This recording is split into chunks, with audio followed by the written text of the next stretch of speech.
Hello, hello, hello. You're listening to the Liverpool Improvisation Festival interviews. I'm joined now by Absolute Onions. Hello, everyone. Woo! This is the biggest interview we've done so far. We've got 4 people on the line. Do you want to start off just by introducing yourselves? I'm Anthony. Hello, I'm James. Oh yeah, I'm Patrick. And I'm Jen. All right. And the way we start off all these interviews is before we even hear about what's your show, I want to hear from each of you who your own improv ancestors are, the people who taught you improv or who influenced the improv that you do, so that we kind of see what you're bringing to this festival in terms of your history. I'll start off because learnt with comedy sports, so it's even short. We do short form, even though we're doing a long form show. Narrative wise, I learned a lot of narrative from someone called Katie Bateson, based in Lancaster, who is We Are Improv, is their school. So yeah, that's where my narrative has come from. Wonderful. Who's next? Then I followed on from the comedy sports. I went to Impro Quo, which was an offshoot from that. So that was my first introduction to improv about, maybe 10 years ago now. Wow. So yeah, I've been doing it for a while. Oh yeah, me next. Yeah. I think I'm boringly similar to you, James. I think first started doing it properly with the Impro Quo and in Edgier Sigways little room there in that pub in Salford, which was always good fun. But then, like, in terms of like actually teaching us again, I'm going to keep it very boring in house. It's probably Anthony. Probably most of our like long form and narrative stuff. And I sometimes think he's basically like my personal trainer of improv. So yeah, thanks a lot, Anthony. Oh, that's nice. And we're not that diverse in terms of the backgrounds that we've come up through here. Because for me, I did an improv course with Impro Quo and came up through that. But that's actually how we formed really as well. We were all part of the house troupe for Impro Quo and decided that we wanted to do something long form together as a group. So in terms of the inspiration, it comes from all of you, but Anthony's the seed at the start of that, I think, for us, for sure. And when I was also starting as well, when I was doing that course, I went to see a show by Murder Inc., which I think also formed out of comedy sports too, just to keep that things quite local. And that was a big inspiration for me to want to carry on to do something more long form rather than short form particularly. I love that all of you are coming from the same place. Does that mean that you've all been playing together for a long time? Yes. Yeah. I think. How long? Sorry, I think we first started playing together in 2017 as part of Impro Quo. But when did Onions actually form? Anthony, I feel like you know this. We gave ourselves the name Absolute Onions in March 2019, so 7 years. Yeah. Wow. Yeah. Was our first show together that one maybe just before COVID in that one pub? Do you remember? No, it was a whole year before that. Was there? Christ, sorry. Yeah. I just remember that show's being particularly bad, actually, so maybe a good one to yeah. Well, to transfer from that, I want to hear about the wonderful show that you're bringing to the Liverpool Improvisation Festival this year. We're doing Improv Island Discs, which is a show that's sort of evolved out of improv karaoke. So it's basically let's take a song suggested by the audience, and we put them all into a playlist, pick one with a standard cheer off, and then perform a story to explain the true meaning behind that song. Wow, I've got a bunch of questions right away. What is improv karaoke? Jen. Should I take that one? Yeah. Improv karaoke was our first show that we've run for quite a few years with Absolute Onions, which was largely inspired by me being very overly enthusiastic about karaoke and trying to get us to shoehorn that into anything that we did. So the idea behind that was we got the audience to share their favorite karaoke songs with us. Then we put that in a playlist, we pick that, and then we'd all sing together, because I really believe in the power of playing together and singing together and being joyous and making a fool of ourselves together. And then we would investigate long form wise what that song was actually about. So use that as our suggestion and as our inspiration. But what we have found is that karaoke, not everybody shares my total love of karaoke, shock horror. So James had a really brilliant idea inspired by the Radio 4 program, the Desert Island Discs, and bringing in different types of songs as well, because we found that we were actually getting some of the same songs being suggested. And although we can take a different slant on that story each time, it's nicer when it's an original song. It's one we've not had before. So by making it the song that you would take to listen on the desert island isn't necessarily the same as your karaoke song. So that's varied up the playlist for us. And James, you missed out the very exciting part as well. Yeah. Well, I'll let you. Yeah. Well, I don't know how familiar you are with the Desert Island Discs podcast or the Desert Island Discs radio show, but every person that they have, are imaginary castaway on this island. They have their music that they can take with them, but they also get to take a luxury item with them as well of their choosing. So we asked the audience what their luxury item would be. We put that all into a bucket, and at some point in the story, that item will be the pivotal thing that we need to solve or save the day. And actually, sometimes it really works, doesn't it?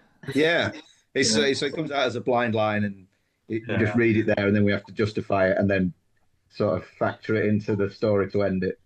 So what was the last example? I think it was chili oil. Chili oil, yeah. Somehow had to tie everything together, and it worked. It worked. Yeah, I mean, luckily we were talking about food at the time, so it did work. Brilliant. And what kind of stories are you telling? Is it a story of like literally based on the lyrics of the song or what the song meant to the person, or how does the story part of it weave in? So then we get everyone to sing the song, so pull the lyrics up, and we have a bit. So it's still got a karaoke theme to it. It's not necessarily easy, because if they're not go-to karaoke songs, they're not necessarily very easy to sing. But we'll give it our best shot, and yeah, whatever the lyrics sort of inspire. So it can be just like a feeling, or maybe it inspires a genre. Maybe there's a clear story there already, and then that can be fun just acting it out. And sometimes you start off somewhere and it goes off on a tangent. So, and then, you're coming back and sort of saying, who knew that that's what that song's about? Well, it's... Yeah, I mean, sometimes it can be very literal. Like the last show we had Pink Pony Club, and it was set in the Pink Pony Club, so very, very literal. But sometimes it can be more just a feeling, and it sets off a genre. So we had Rolling in the Deep by Adele, which sounded like a sea shanty, so it turned into like a pirate adventure. So yeah, it can be a mix of literal things and then kind of just the feelings that we get from things. Wow. Okay. So you really have to be ready for absolutely anything, depending on what comes in. Yeah. How? Yeah, I think No. I think the first show we had to do was Aphex Twin, wasn't it? Were there any lyrics? Was it "Come to Daddy"? So the lyrics are "I want your soul." I need your soul. Yeah, they still managed to spin. But yeah, so yeah, you have to roll with those kind of suggestions as well sometimes. Okay, so you've already mentioned how this went from the idea of karaoke into the show, but I'm curious about how you then went about, once you had the idea for the show, practicing the show or creating the show from that idea.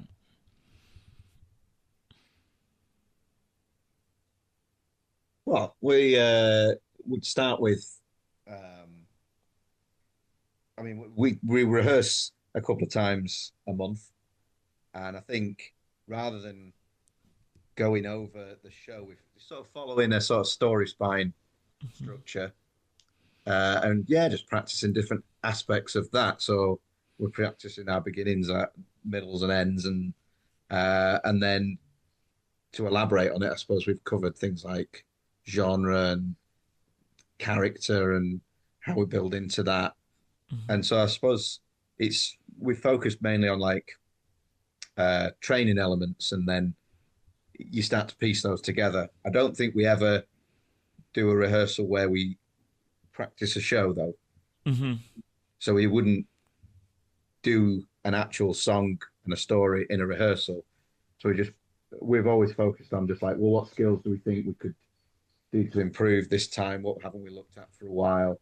And then just keep coming back to that same idea of the of investigating a song and its true meaning. I think it's always evolving, really. So we've sort of struck a format that we quite like, and it's gone from karaoke, and now it's the Improv Island Discs. But yeah, like James says, we rehearse really regularly, and I think that even though we've been together for so long, that's still really important to us to keep getting together to do that, to play. And we take something from each show each time and think, okay, would I like to do something different with that? Or a lot of us teach as well, and so we practice our teaching on one another, and we are learning more, I think, still as we go along about what each other likes and how we can stretch what we can do. So it always evolves each time. I think if you saw our first show and you saw our last one, not just because there's many years apart and more practice, but there's probably more difference in the style than we realise because it happens incrementally. Yeah. Yeah, what do you think the biggest changes have been? Because 7 years is a long time to be doing a show. I mean, for me, from 7 years ago. Yeah, for me, probably the difference is endings, because I know when you're doing narrative, I know we teach narrative as well, and our students always find endings the hardest, and endings are always the hardest with narrative, I think. And I think that's one of the things we have got better at. We know how to end the show. We kind of have got those skills now, and it's actually easier than you think. But I think no, it's not. No, you're trying to sell it. Yeah. It's really, really difficult. Yeah. Well, only we can show you how. Yeah. But I think over the years we've kind of found a kind of a methodology in the way that we kind of work through, and yeah, for me, endings, and that's when the audiences kind of, I think, really enjoy our show, and you can really kind of land the ending, and that's kind of very satisfying as well as an improviser. Is there a secret to endings that you're willing to share, or is it more of just a spend time doing it? Lots of listening to what's gone on before. Listen, and react to that rather than writing your own ending is pretty much. I think, yeah, in the past, I'll admit, I'd sort of stood at the side, kind of going, "Oh, what could happen next?" And I was like, well, it doesn't really matter what could happen next. I can't come up with the answer. We have to go and discover it. So I think it's trust the improv to work as a process. Yeah, I'd agree, James. It's that thing of, having that idea in your head that you think will be good, and you think, yeah, this will be really great, and then you try and shoehorn it into a scene, and you realise, no, that's just fallen absolutely flat. So I think in a way, kind of experiences of having done that over the years, you kind of build to knowing, okay, let's just go with where the river's going, you know.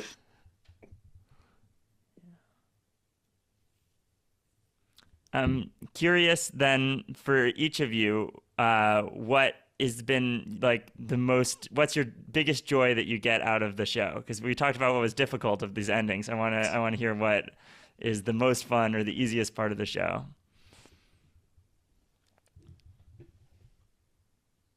I'll go first. Okay. It's working with these guys. It is, though. It's true. They're an absolute pleasure to have fun with and work with.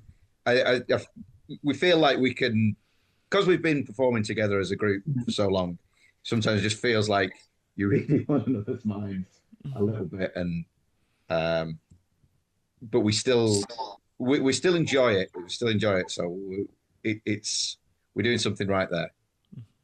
So yeah, working with these guys is easily the most joyous part. Cheers, man. Cheers, James. Thank you. Yeah. I think for me, it's something that you actually mentioned earlier on is the fact that it can still go anywhere. Mm-hmm. So I love that moment of like we're choosing the song and and then maybe we're starting the show and we still don't know after all these years, we've no idea what's going to happen. And that to me is still like a fresh excitement. Even though we've been doing the show for so long and we've been improvising for so long, we can still just get surprises and new things can happen. And that's what I really like.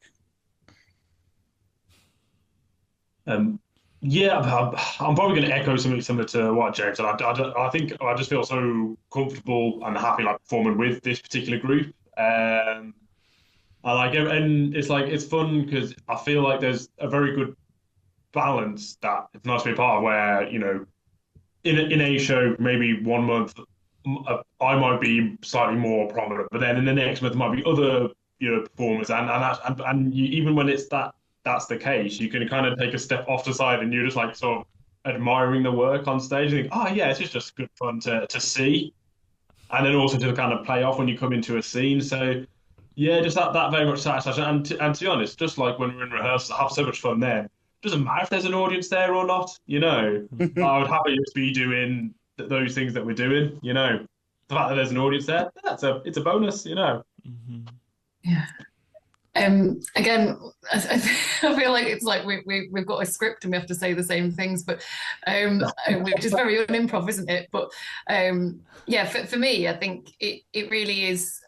I value so much, and I get so much joy out of feeling so safe with this group, and safe to be really silly, because we are really silly. And in any rehearsal, I'm generally crying, laughing within a couple of minutes. And probably just because we've been making a weird noise for like 2 minutes, and that's all it takes. I think we've got a real like good mix of natural styles that complement each other quite well, but as the years have gone on as well, I think we're supporting each other to expand those styles and step into the different roles. And I think Patrick like touched on something there which really has brought joy in a few shows recently, where we're not all trying to force an idea, and none of us are trying to force ourselves to have some stage time. So there was points, I think it was in our Christmas show, where I was playing Santa Claus and Mrs. Claus in conversation, quite a heated, sexy conversation together. And it would have been so easy for Patrick to have come on and taken one of those roles, but he let me have both of them and enjoy the flow that was going there. And I really appreciated that, and it was great fun. So I think that I get joy from the generosity of the group as well, which is just really nice. And then for a less sort of lovey-dovey answer on that, I get joy that I just get to pull weird faces and make weird shapes, and everyone's okay with that.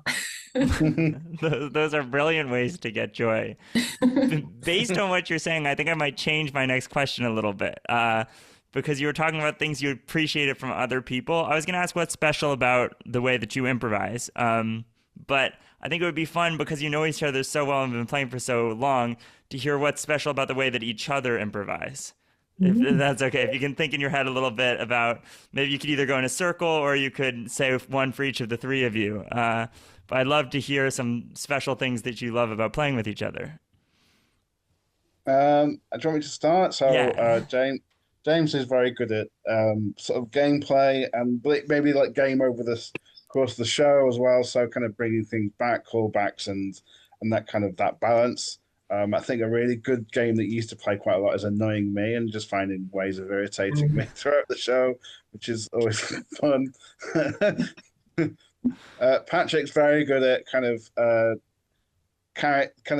crazy characters. But you can play low status very well, low status kind of characters as well. Um, and just good to have that energy. There's just a lot of energy about kind of Patrick's improv, which is because I'm quite a slow improviser, and Patrick's kind of probably the opposite. So, but I think the team needs those different dynamics. And then I think, and Jen actually can bounce around and do whatever the show needs. I think, and that's what I like about Jen's improv style, that she can do crazy, funny faces, but can be slow if that's what the scene needs. And it's just very much about, yeah, kind of a generosity and the fact that she will do whatever the show needs, not necessarily what she wants to do. I feel like just matching, yeah, whatever's happening, and that's a really good skill. Brilliant. I always think of you as a great opening batsman. If I'm giving a sporting analogy to which I know not a lot about. I love it, James. But no, you're sort of like a great start because I think you always manage to ground scenes quite well and stop them you stop it accelerating away too quickly and keep it in control, and that's really nice, especially when you're starting out as well. But there's always a lot of justification from you as well, and a lot of explanation about why things have to be that way. So even when the situations get odd, you can sort of ground it with some you legitimize the oddest of things. And then Jen, I think one of the shows we did recently, I think you encouraged me to do something I don't really do, which is to take on an inanimate object as a persona. And I would have never played a kettle if it hadn't been for you playing part of a travel toilet in a camper van. I came into that scene thinking that I was going to be the owner at a campsite, but no, it turned out I was one of the inanimate objects in a camper van. We had to work out what we were, and that was different, and that brought things to life in a way that I wouldn't have thought of that. So just coming on and creating that was just nice idea of discovery. So I think you think outside the box. And Patrick, for me, it's been said about characterization. Not only are you able to come up with great characters, but when we do some role swapping, if you take on someone else's character, I think you're very good at mimicking what has come before, and also almost challenging yourself and saying, yeah, I can be that character, and coming on and doing that. So I enjoy that. Oh, stealing intellectual property, basically. Yeah, but you do it very well. Yeah. Oh man, yeah, that's really nice, James. Thank you. God, yeah, this is a bit of a loving, but yeah, no, it's good. So I guess I go. So I'll start. I was just thinking about Jen, just on a slightly different. I think some of the word play and puns you come up with, like off the cuff, I can be just generally so sharp and funny. You'll say something, and I'll kind of like think, oh God, I wish I was that smart and funny. That's brilliant. You know, that kind of almost that is good. You know, I just watch from the sidelines, and also I just always quite like I'm going to say it's quite lateral interpretation of scenes, like kind of like similar to what James said. Like, yeah, we had a scene about a caravan and a couple in a camper van, and you decided to bring in these animated kettles and toilets that were all personified themselves. It kind of brought a level of like magic to the whole show rather than just a couple in a caravan arguing at the weekend. It really kind of, brought a bit of a life to it. Anthony, I always think you're the guy. I know James mentioned kind of being a good opening batsman, which, I love thinking of you as Alistair Cook. But I think you're also really good at tying everything together at the end. And in particular, I don't know if it's because you've got your, good knowledge of music anyway, but your ability to tie an ending in with the kind of song and the theme of the song. And I think when we say we've got better endings, I still think, probably about 70% of that is because of Anthony being able to come in and kind of tie it all together. And then with James, I think me and you are quite similar. And it means that it can just be some of the most fun you'll have on stages with you, because you can just bring and a surreal energy that I really like, and it can lead to kind of just chaos. And I think sometimes you just need a bit of chaos. So yeah. Oh man, it's good to confess. My turn. Okay. This is where I Last lost you all now. Yeah. Let me tell you why these guys suck. No. Plot twist. No. I hate this group. Yeah, but this is a pitch for please let me leave. I just wanted you them to say the nice stuff so someone else will take me on their troop. No, so Patrick, I'll start with you because you were just talking. It's similar to what people have said before. Like you naturally go so big and crazy, whether that's actually a big high status or a low status thing. It's extreme generally as a natural thing, and what you are really good at, and what I've seen you grow in over the years as well, actually, is to harness that in a way that's actually really supportive for the rest of the group and really helpful for the story and just hilarious, because it with a talent like yours and a nature to do that, you could just go and steal the show and run and try and hog all of those scenes, but you don't do that. You somehow manage to create these really wacky, huge characters that are in service of other characters as well and work really well together. That's like such a genius formula. I don't know how you do it, but I watch it and I'm like, wow. And then I'm generally laughing, and then I'm also trying to interact with that character in some way. So, and also for you, and this goes for all of you, everyone seems to have an incredible intricate knowledge of so many things that they can bring from the real world that you bring in, and it's really, really funny, and it makes the scenes funnier because you're very specific. You can be really specific about things in a way that I often feel I don't as much. So I just rely on whatever you've said. Generally some 90s footballer with Patrick, but it could be something. He's referenced Robbie Williams videos before as well, so he's got range. For James, I think that you're so fun to play with, but you're also really fun to just watch go and do your own thing as well. You are the king of the solo scene. You can do it really, really well.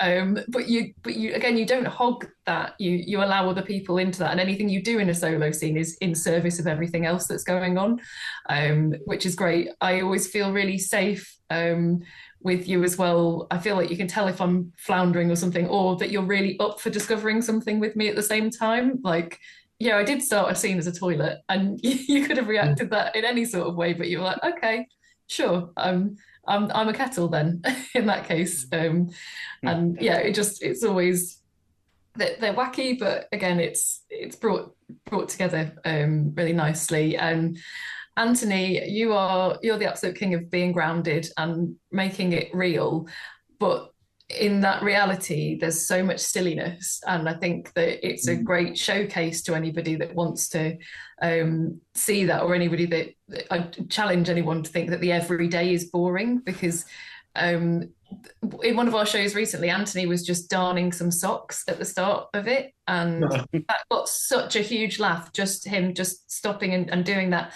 Wasn't doing anything out of the ordinary, but just having the confidence to take your time, do normal things, or do things that feel more grounded, and find the humor in those relationships. That's great. I always feel like whatever I do that veers off into a path that might be a bit too strange, you'll help bring me back into something that can connect with an audience and serve a longer narrative. So basically, they're the absolute best. I love them all. Excellent summation of absolute best.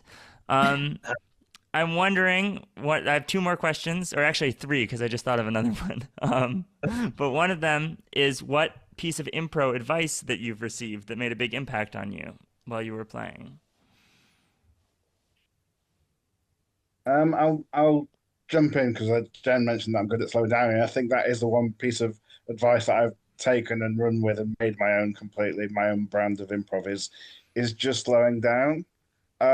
Even recently, I'm doing workshops with other people, kind of still trying to learn. People in situations are kind of saying slow down. I'm like, oh yes, like in every single area of my improv, just slowing down, just the kind of even a bit more will just improve, especially object work, because I always think I'm terrible at object work, and I would get people to just say slow down. It's like, oh, why didn't I remember that? Because that's my thing. But yeah, so yeah, slowing down really. I mean, you managed to darn a sock, so that's. Yeah. So, I think it was that we did a course at the British Improv Project with John Trevor, and he was focusing on characters being nice to each other at the start of scenes. And I think that's helped us because it makes you, I mean, giving away the secrets of these tutoring here, but basically just, it gets the audience invested in the characters and gets you invested in the characters. It's not just two people arguing that you don't know anything about. And you can then heighten later on to get the problem. So I think it's that idea of starting with people being nice. And we need more of that. Yeah. In the world in general.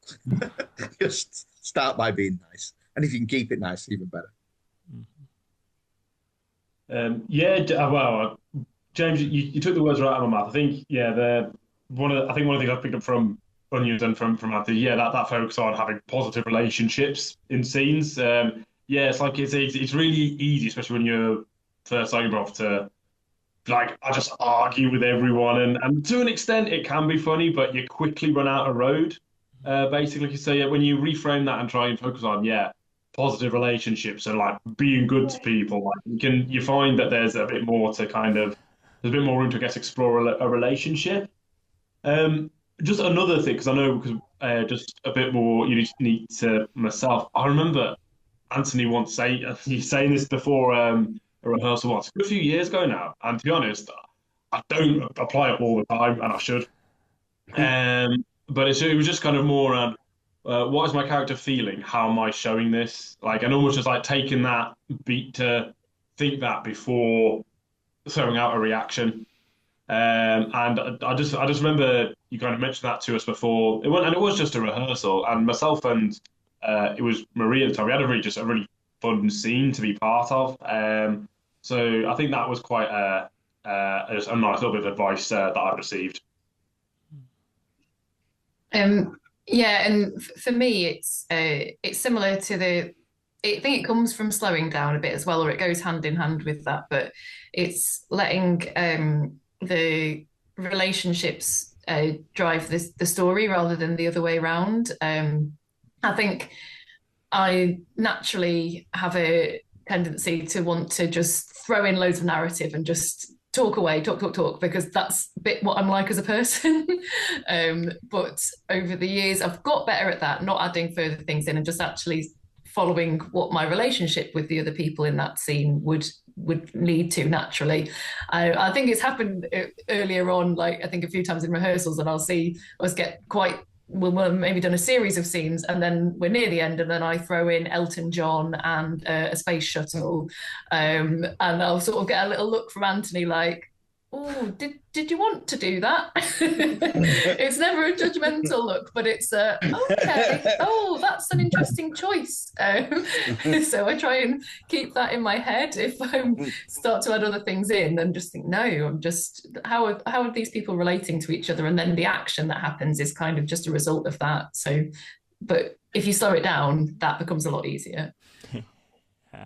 Well, you're taking the same advice from Anthony of the slow it down, but then also work it in. Have any of you four been to LIF before? No. As an audience member, the past couple. As an audience member, that's what I was asking. So, if you have been there before as an audience member, I'm curious. What from the past has made you excited to come back this year, or what are you most excited about for coming to LIF as a performer? Well, for me, it's performing at the Unity. I went to the Unity about 20 odd years ago as a student, and so it's been a theatre that I've kind of gone to. I've been going to for a while, so just generally performing at the Unity is going to be very exciting because it is a really nice space, and it's probably the biggest show that we've ever done. So that, yeah, there's been lots of amazing stuff. I'm looking forward to the show After Hours, which I believe is Grice's after us. So I'm really looking forward to that. Yeah, because the people involved are amazing. Yeah, I think for me those are the two things. Yeah, I've been before, and I was actually going to say I was really looking forward to performing it. I just keep copying what Anthony said, but I wasn't at university there or anything, but I just loved the space. I loved the atmosphere. It felt really inclusive throughout the whole approach. The whole festival felt really inclusive, and just really exciting to be around a bunch of people who are total improv nerds and a bunch of people who've maybe never heard of improv before and are seeing it for the first time. And I think that's what I really like about a festival as well, because you will get some new people that perhaps aren't aware of that. And I can't for the life of me remember the names of the shows that I saw because my memory is terrible, but I know that they were all brilliant. And I think that there's some sort of like special fairy dust over a festival show that gets sprinkled, and I'm really excited to see what comes this time round. I've got my full pass for Saturday and I'm going to be locked in watching everything. Brilliant. Okay. I know I got to let you go in just a minute, but really rapid fire. I want to get each of your desert island discs, and that's the last question. Oh man. I always sing Virginia Plain at karaoke, so I'm going to stick to that. Virginia Plain by Roxy Music. Okay. I just love Nirvana, so Smells Like Teen Spirit. Why not? For me, probably changes by the week, but I'm listening to a lot of Frank Ocean at the moment, so Frank Ocean and Blonde. Mm-hmm. I'll say Talking Heads, This Must Be the Place, Naive Melody. Beautiful. Okay. Thank you guys all so much for coming on the podcast. I can't wait to see your show. You can watch Improv Island Discs Thursday, the 7th of May, 2026 at 7:30 p.m. at the Unity Theater. Well done. Is there anywhere that people can find you online or Instagram if they want more details about the show? Yeah, we've got Instagram and Facebook, Absolute Onions. And we also have TikTok as well, don't we? Absolute Onions as well. Okay. Oh, yeah. Go check out the short form content as well on the internet. Thank you all so much for coming on. This has been an absolute pleasure. Thanks very much. Thank you.